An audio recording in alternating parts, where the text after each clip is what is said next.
Hello, hello, hello. Ayan, nagluluto ako ng pansit canton with bihon.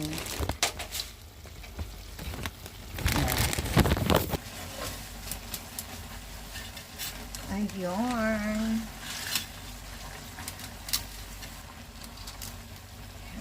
Sarap.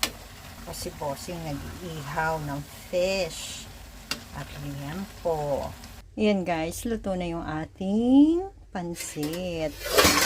Akitan naman natin si bossing doon kasi nag-iihaw siya doon sa taas.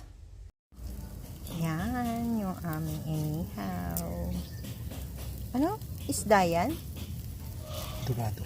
Dorado. Tapos, liempo. Against the light ba? Ayan.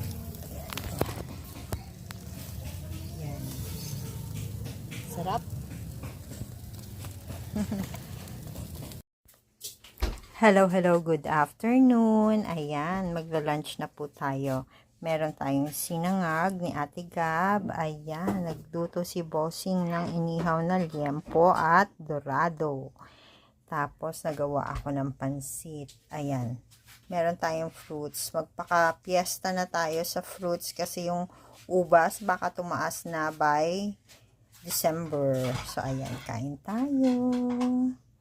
Nam-nam, sarap-sarap. Minsan lang ulit mangyari to. Ayan.